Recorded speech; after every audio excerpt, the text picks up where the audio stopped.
जो सक्सेसफुल लोग होते हैं उनकी थिंकिंग बड़ी क्लियर होती है कि मुझे आप कोई भी प्रॉब्लम दे दो।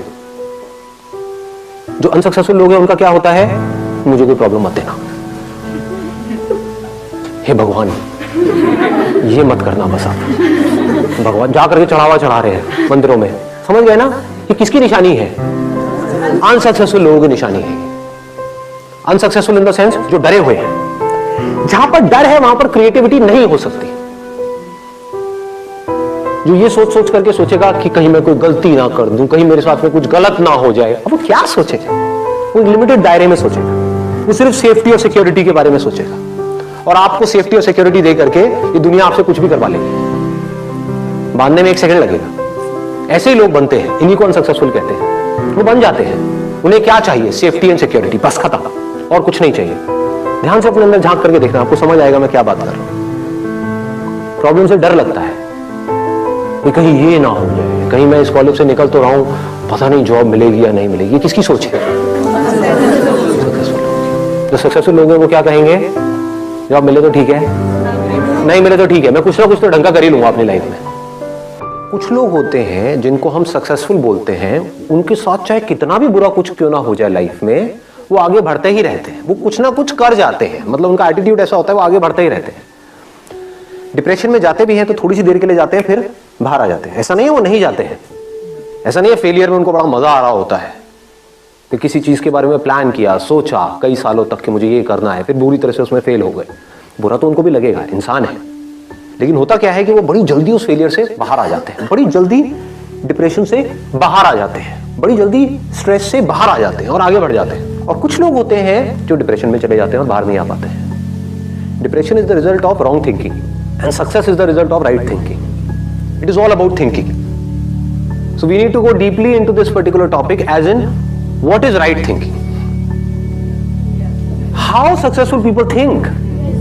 ऐसा कभी कोई सोचता नहीं है। ना इस टॉपिक के बारे में किसी स्कूल में बात करी जाती है, ना कॉलेज में बात करी जाती है, ना हमारे घर पे बात करी जाती है।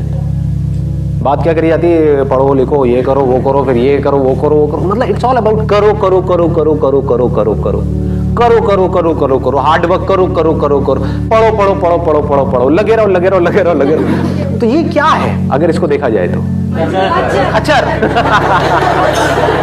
ये वर्ड मैं अपने हर सेशन में बोलने वाला हूँ ताकि लोगों के दिमाग में घुसे कि मैं कह क्या रहा हूं, लोगों को समझ में आए। रेयरेस्ट ऑफ रेयर कुछ ऐसे लोग होते हैं जो अपना दिमाग लगाते हैं, जो चीजों को पहले समझते हैं फिर करते हैं।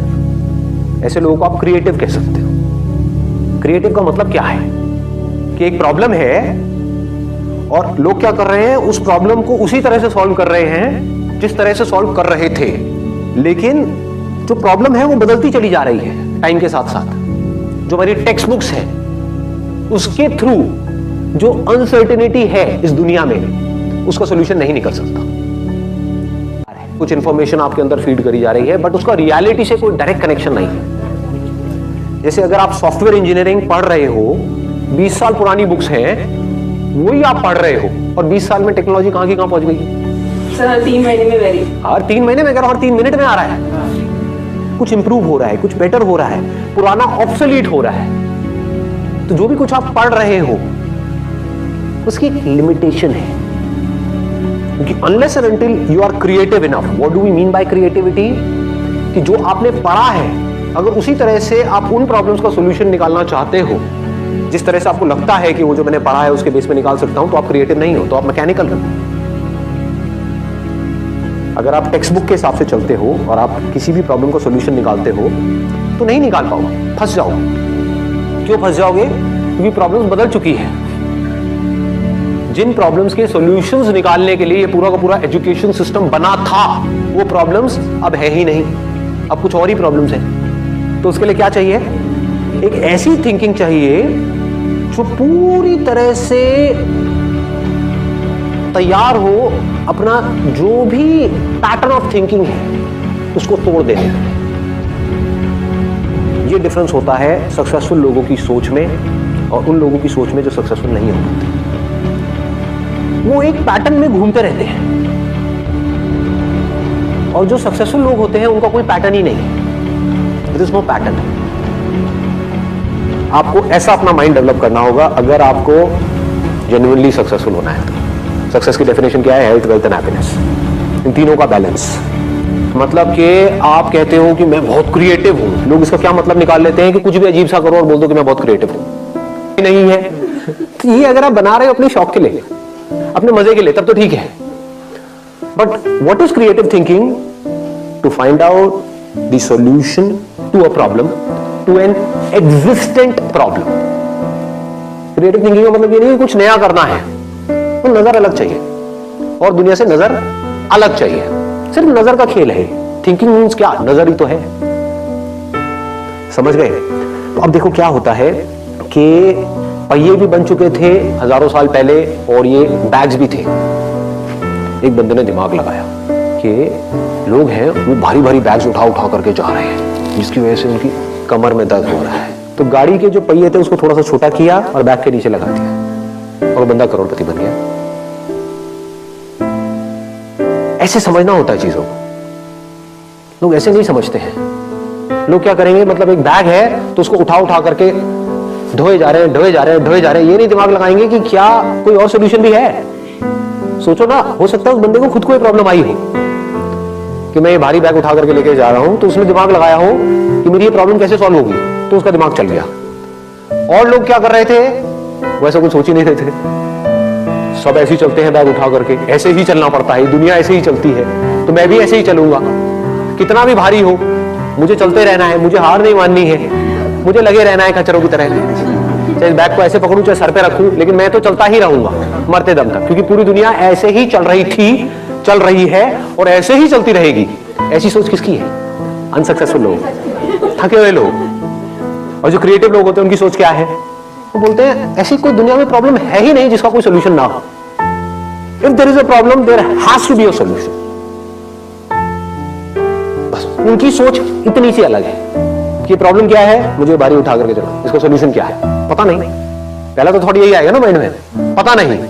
लेकिन जो अनसक्सेसफुल लोग होंगे वो क्या करेंगे, वो वहीं पे रुक जाएंगे। पता नहीं, ना मुझे पता है ना किसी और को पता है, पता होता तो इसका सोल्यूशन निकल गया होता। जो क्रिएटिव लोग हैं वो क्या करेंगे, मुझे पता नहीं है लेकिन मुझे पता लगाना है। कैसे होगा, कैसे होगा, कैसे होगा, कैसे। ध्यान से समझना क्या हो रहा है। क्रिएटिव थिंकिंग का एसेंस क्या है अगर फोकस नहीं है तो? फोकस कहां पर? प्रॉब्लम के ऊपर। प्रॉब्लम में ही सॉल्यूशन होता है। हम क्या कर रहे होते हैं, प्रॉब्लम से दूर भाग रहे होते हैं। अब इसको ध्यान से समझना। दो लोग हैं, एक ही कॉलेज में गए हैं, मान लो एक इंजीनियरिंग कॉलेज में गए। टॉप कॉलेज नहीं है, ये मैं एग्जांपल इसलिए ले रहा हूं क्योंकि बहुत इंजीनियरिंग कॉलेजेस हैं, भरे पड़े हैं इंडिया में। 4 साल तक लग करके दोनों ने पढ़ाई करी। पढ़ाई में ऑलमोस्ट एक जैसे थे, ना टॉपर्स थे ना बिल्कुल ही गए गुजरे थे, मीडियोकर थे। दोनों ने जॉब के लिए ट्राई किया, एक जगह किया, 2 जगह किया, 10 जगह किया और जॉब मिली ही नहीं। ये क्या है? सक्सेस है, फेलियर है? फेलियर है। 4 साल वेस्ट हो गए, पैसा भी वेस्ट हो गया, हर तरफ से स्ट्रेस क्रिएट हो रहा है। तो क्या हुआ, एक बंदा डिप्रेशन में चला गया। उसने कहा मैं तो फेल हो गया लाइफ में, अब मेरे बस का कुछ नहीं है, मुझे नहीं समझ आ रहा। और उसने क्या कहा, अब मुझे जो भी जॉब मिलेगी जैसी मिलेगी मैं कर लूंगा। ना से तो हाँ है, तो क्या हो रहा है, वो फ्रस्ट्रेटेड है क्योंकि वहां से ना तो पैसा ज्यादा आ रहा है, काम भी अपनी पसंद का नहीं कर रहा है और घर वाले भी अच्छे तरीके से उसको सुना रहे हैं based upon his past failures. उसको खुद को भी बार बार अपने पास्ट फेलियर्स याद आ रहे हैं, तो नीचे धंसता ही चला जा रहा है। इसको बोलते हैं रॉन्ग थिंकिंग। ऐसे ही होता है ना। ये मैं एग्जांपल यहाँ पे इंजीनियरिंग का दे रहा हूँ, यहाँ पे आप किसी रिलेशनशिप को भी रिलेट कर सकते हो। एक रिलेशनशिप में घुसे, सबके अगेंस्ट जा करके और फिर ये हुआ और सब कुछ ही खराब होता चला जा रहा है, रिलेशनशिप डिवोर्स तक की नौबत आ गई। तो आदमी कैसे डिप्रेशन में जाता है, आदमी या औरत व्हाटएवर। तो अब दूसरा जो बंदा है जो लाइफ में कुछ बड़ा करने वाला है, जिसकी सोच सक्सेसफुल लोगों के जैसी है। और सक्सेसफुल लोगों की सोच कैसी होती है कि अगर कुछ भी मैंने किया है तो कुछ ना कुछ वहां से सीखा है। ऐसा कोई काम नहीं है जो आपने लाइफ में किया हो और उसका आपको कोई बेनिफिट ना हुआ हो, इम्पॉसिबल। अच्छे से अच्छा, बुरे से बुरा।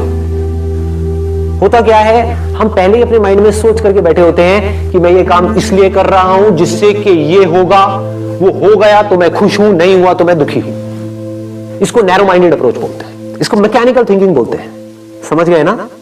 हाँ, अब मैं ये नहीं कह रहा कि गोल सेटिंग नहीं करती है, गोल सेट करो, बट अगर वो गोल अचीव ना हो तो अपने दिमाग को खुला रखो। That is called open minded thinking. ये नहीं कि एक चीज नहीं हो रही है। फॉर एग्जाम्पल, आप यहां पर कोई कील ठोकने की कोशिश कर रहे हो और वो कील नहीं ठुक रही है, तो ये नहीं कि वहां पे लगे रहो, नहीं मैं तो ठोक के रहूंगा, मैं तो ठोक के रहूंगा, मैं तो ठोक के रहूंगा। अबे समझो, शायद आप कोई गलती कर रहे हैं। शायद वो कील आप अगर हल्का सा साइड में करो तो वहां पर लोहा नहीं है, जैसे दीवार के अंदर होता है ना, एक बीम होता है, तो वहां पर लोहा है, तो कील वहां पे अंदर जा नहीं रही है। तो क्रिएटिव थिंकिंग किसे कहेंगे? थोड़ा साइड करके देखता हूं ना, समझ गए? वहां पर कोई बीम नहीं है, ठोका कील अंदर। तो क्रिएटिव थिंकिंग समझो क्या होता है। अगर मैं उस बंदे की जगह होऊंगा, मैं कैसे सोचूंगा? मैं अगर अपने आप को उस जगह पर रखूं तो हाँ, मजा आ गया यार।